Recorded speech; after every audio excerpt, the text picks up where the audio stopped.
नमस्कार साथियों, आज के इस वीडियो लेक्चर में हम डिस्कस करेंगे section 143A and 148 of negotiable instrument act, जिनको अमेंडमेंट किया था 2000 आपका 18 में।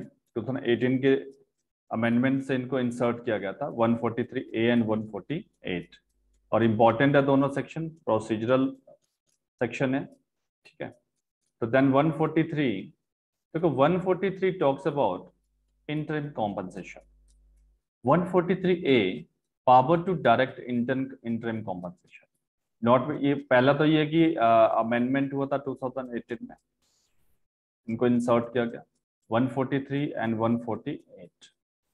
143 notwithstanding anything contained in the CRPC, the court trying an offense, जो ट्रायल कर रहा है 138 का, may order, यहाँ पे कोई हार्ड एंड फास्ट रूल नहीं, may order the drawer of the check, जिसने चेक इशू के, to pay interim compensation to the complainant।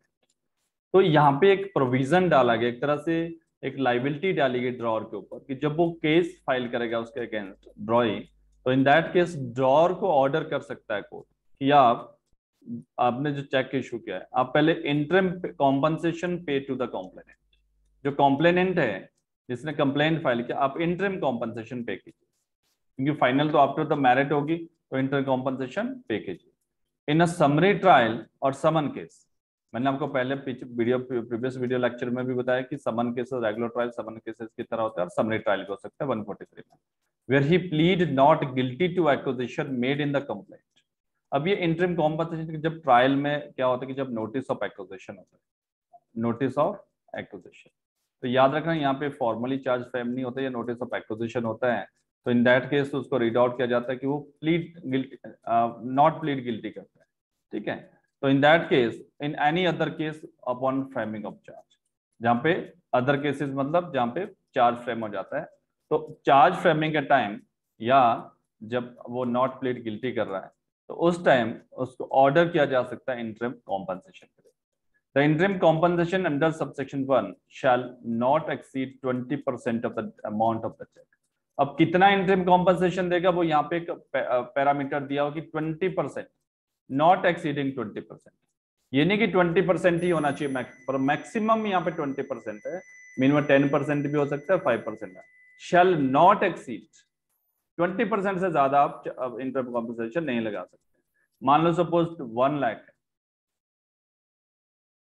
1 lakh का 20% 20,000 बनता है, तो कोर्ट ज्यादा से ज्यादा 20,000 इंटरिम कॉम्पनसेशन यहाँ पे ग्रांट कर सकता है टू द कॉम्प्लेनेंट, ठीक है, ऑर्डर कर सकता है ड्रॉर के लिए।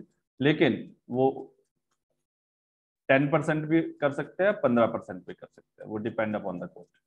The interim compensation shall be paid with in 60 days. अब ये टाइम पीरियड दिया गया कि जब जिस दिन ऑर्डर हुआ इंटरिम कॉम्पनसेशन का, कितने टाइम के पीरियड के अंदर आपको पे करना है, within 60 days from the date of the order under subsection 1 or within such further period not exceeding 30 days as the case may be directed by the court on sufficient cause being shown by drawer of the check। तो sometime क्या होता है कि मान लो 60 days के अंदर आपने पे नहीं किया, तो आपने सफिशिएंट कॉज शो किया before the court, then court आपको एक्स्ट्रा टाइम दे सकता है, बट नॉट एक्सीडिंग 30 दिन से ज्यादा टाइम आपको नहीं मिलेगा अगर आप सफिशिएंट। तो जनरल रूल तो पहले तो 60 डेज के अंदर करना है, अगर तो आपने फिर सफिशिएंट कॉज दे दिया बिफोर द कोर्ट, देन आप 30 डेज आपको एक्स्ट्रा मिल सकते हैं यहाँ पे। If the drawer of the cheque is acquitted, अब देखो अगर एक्विट हो जाता है वो person, the court shall direct the complainant to pay the drawer the amount of interim compensation with interest at the bank rate as published by the Reserve Bank of India prevalent at the beginning of the relevant financial year within 60 days from the date of the order or within such further period not exceeding 30 days as case may be directed court in the sufficient being shown by the company। तो आपको वापस भी करना पड़ सकता है, कब, अगर मान लो एक्विटल हो जाता है। देखो सबसे पहले जब चार्ज फ्रेम हो रहा है, जब नोटिस ऑफ एक्विजिशन लग रहा है, तो इन दैट केस आपको 20% इंटरिम ऑर्डर पे करने के लिए बोला जा सकता है, ड्रॉर यहाँ पे पे करेगा टू द कॉम्प्लेनेंट, ठीक है। तो मान लो पे कर दिया, आफ्टर दैट ट्रायल चल रहा है, एविडेंस लिया, आफ्टर अब लास्ट में जब जजमेंट पास हुआ, एक्यूज एक्विटल होगा, जो ड्रॉर है उसको एक्विटल करते हैं। अगर कन्विक्शन का there is no problem, but acquittal में क्या होगा, अब कोर्ट यहाँ पे ऑर्डर करेगा, यहाँ पे जो ऑर्डर होगा कंप्लेनेंट के लिए ऑर्डर होगा, कॉम्प्लेनेंट क्या ऑर्डर होगा कि आप 60 डेज के अंदर जो आपको इंटरिम कॉम्पनसेशन दिया था, मान लो 10,000 दिया था, इंटरिम कॉम्पनसेशन 10,000, तो वो 10,000 यहाँ पे वापस करना पड़ेगा ड्रॉल के विद इंटरेस्ट। ये ध्यान रखना, विद इंटरेस्ट जो आरबीआई की गाइडलाइन है, विद इंटरेस्ट के साथ हमको वापस करना पड़ेगा 60 डेज के अंदर, ठीक है। बट 30 डेज आपको एक्स्ट्रा मिल सकते हैं अगर आप सफिशिएंट कॉज वापस असाइन करो बिफोर द कोर्ट। तो ये देखो, अगर आप एक्विटल हो जाए तो आपको वापस भी करना पड़ सकता है जो अमाउंट इंटरम कॉम्पनसेशन के आपने लिया हुआ है, ठीक है।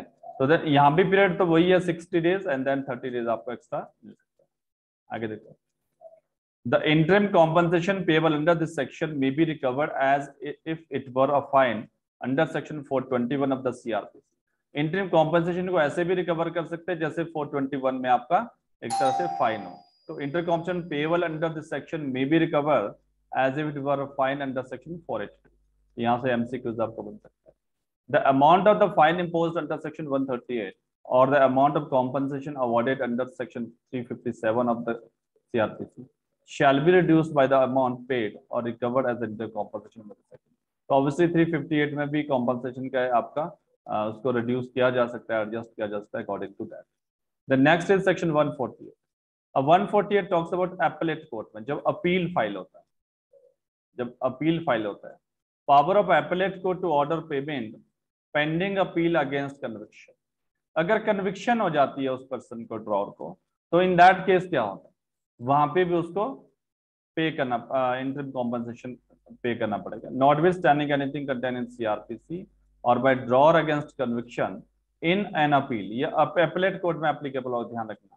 इन an appeal by the drawer against conviction under section 130, जब उसको कन्विक्ट किया जाएगा लोअर कोर्ट से, द अपीलेट कोर्ट में order the appellate to deposit such sum which shall be minimum of 20% of the minimum 20% of the fine of the compensation awarded by the trial। यहाँ पे minimum of the 20, वहां पे not exceeding 20% है, यहाँ पे minimum of the 20% of the fine compensation awarded by the trial। यहाँ पे check amount की बात नहीं कर रहा है, क्या कर रहा है, फाइन और जो compensation awarded by the trial court उसका मिनिमम 20% आपको वहां पे पे करना पड़ेगा। Provided that the amount payable under this subsection shall be in addition to any interim compensation paid by the appellate under 143। तो ये in addition उसके जो आपने ऑलरेडी इंटरिम कॉम्पनसेशन पे कर रखा है 143A में, उसके एडिशन में आपको यहाँ पे करना पड़ रहा है, समझ गए। तो मान लो सपोज अगर ए है, ए ने चेक इशू किया बी के अगेंस्ट, आफ्टर दैट ए को कन्विक्शन हो गया, 138 में कन्विक्शन कर दिया, अभी अपील में जाता है, कौन अपील में जाता है, ए। अब कोर्ट इसको ऑर्डर करेगा जब इसकी अपील एडमिट होगी कि पहले आप तो मिनिमम 20% यहाँ पे जो, मान लो इसको कन्विक्शन जब हुआ तो इसको 2 lakh rupees compensation trial court ने ऑर्डर किया, तो उस 2 लाख के इसको 20% पे करना पड़ेगा, मिनिमम 20% यहाँ पे, तो वो पे करना पड़ेगा before the appellate court. But this is addition.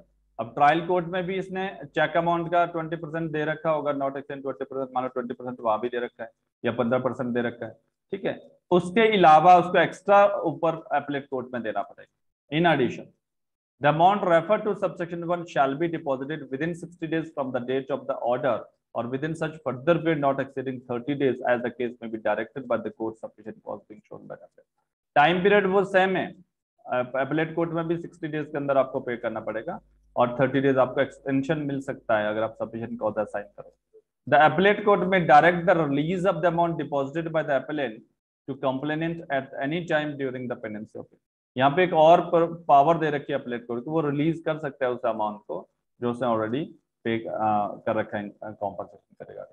Provided that the appellate is acquitted, the court shall direct the complainant to repay the appellate the amount to so release with interest at the bank rate as punishable by the Reserve Bank of India, prevalent at the beginning of the relevant financial year within 60 days from the date of the order or within such further period not exceeding next 30 days as the case be directed by the court and sufficient cause being shown by the complainant। तो यहाँ पे वही है कि अगर उसको acquittal किया जाता है, अपीलेट कोर्ट भी एक्विटल करता है, तो वही सेम आपका एप्लीकेबल हो जाए। कॉम्प्लेनेंट को यहाँ पे ऑर्डर किया जाए कि आपको रीपे करो, वापस करो जो आपने ऑलरेडी इस यहाँ पे अपीलेट ने एज ए कॉम्पनसेशन डिपॉजिट किया था, ठीक है।